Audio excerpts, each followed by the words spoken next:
As long as we do use traditional currency, we'll have daily reminders of the importance of our nation's 16th president. Abraham Lincoln has appeared on the $5 bill since 1928, and he's been on the penny since 1909. Today, we mark the anniversary of one of the accomplishments that earned him that honor.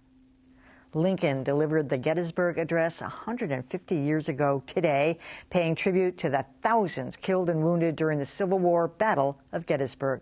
Today, a Lincoln impersonator recreated that moment on the same Pennsylvania battlefield. Here's just a portion of that famous address. From these honored dead, we take increased devotion to that cause for which they gave the last full measure of devotion. That we here highly resolve that these dead shall not have died in vain, that this nation, under God, shall have a new birth of freedom, and the government of the people, by the people, for the people, shall not perish from the earth. My next guest is a history buff and author who takes inspiration from the past. His most recent novel, The Lincoln Letter, is a political thriller about the search for Lincoln's fictional diary. William Martin, welcome to the program. Thanks for having me. I went back and studied all things Gettysburg today, and do you know how many words that speech was? 277? Well, I came up with 278. Something like that? I was surprised it was so short. Yeah. It was so powerful. Can you imagine a politician giving a speech that short these days? Well, can you imagine a politician writing a speech like that today? He wrote it. That's true. That was an interesting one of the mysteries about it. Some people say he wrote it on the train on the way to Gettysburg, and they were saying there's no way. It was perfect, and it didn't have any of the... Well, his secretary, John Hay, says that he didn't write anything on the train. People who saw him going by from train platforms peered in at him on the ride. It's about an 80-mile ride from Washington, D.C. up to the Gettysburg station, and they said, "Oh, we saw him writing on the top of his top hat," and so forth. It's as with everything surrounding Lincoln, there are myths and myths upon myths. And the great likelihood is that he thought about it for a while. He told one of his associates that he had been thinking about it for a few days earlier in November, that he thought about it, that he tried a couple of different drafts. He was a lawyer, and he was very careful with his words, and a great rhetorician as well. And he probably had a draft in his pocket when he got to Gettysburg.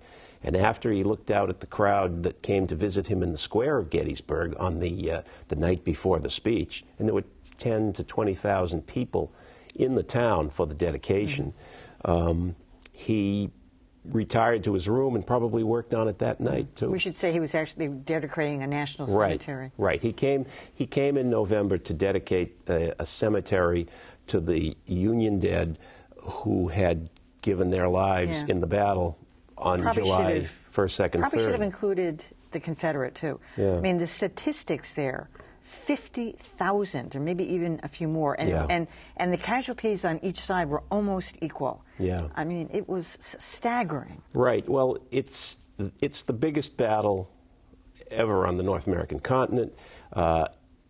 Antietam still holds the single-day record for a battle on the American continent in terms of casualties, but it's Gettysburg that really is the most significant battle because it's the last opportunity for the South to win militarily. And there are 2 or 3 moments in that battle when it's a very near thing. And if they break through a certain line or they take a particular hill, they may win the Civil War. After that, Lee has to fight a holding action.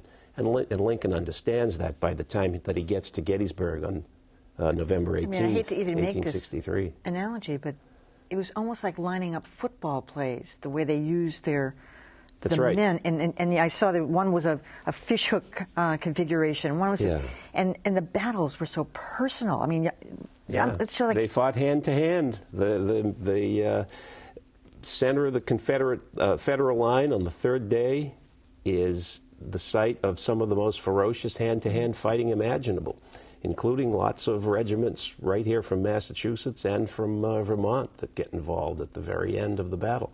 But the thing is that they were fighting throughout the war, and this is one of the reasons that there's such an enormous bloodletting in the war, they were fighting 18th century tactics, essentially. Massing troops, sending up large walls of lead, and then marching into even larger walls of lead. 18th century tactics against 20th century weaponry, early 20th century weaponry, because the guns, they were rifled, the muskets had much farther throw power and muzzle velocity. They could do terrible damage. And because of that, there was this cataclysm unfolding in front of the American people. And one of the things that Lincoln had to do throughout the war, and particularly at Gettysburg, and then later in his second inaugural, was to explain to the American people why they were going through this, why 600,000 young men were dying on battlefields and in the camps, because we haven't even spoken of the disease issues and the bacterial infection issues. And one of the things that the Gettysburg Address does in just 277 or 78 words is answer the question as to why we're doing this. It's to give the nation a new birth of freedom. Did you see, by the way, where the Gettysburg newspaper apologized 150 years later? Yeah, I thought that was great. The Democrat, there had been an editorial that had, apologized because they had criticized the speech as being silly. Right, right. Well, don't forget, Lincoln had been invited to just offer a few words. The real star of the show that day was Edward Everett, Harvard president, one of the founders of the Mount Auburn Cemetery, a famous orator. And he showed up and gave a 2-hour speech about the battle, which is what they had expected of him to do, describing some of the things we're talking about here, the various hills and the various spots in the line where the battle had been most ferocious. And then Lincoln got up and gave that 278-word speech. And he sat down and turned to his friend Ward Hill Layman, who was sitting next to him, and said, they didn't like it. He said, that speech won't scour. Yeah, it didn't. It fell flat. Yeah, maybe then, not now. All right, Bill Martin, as always, thanks for coming.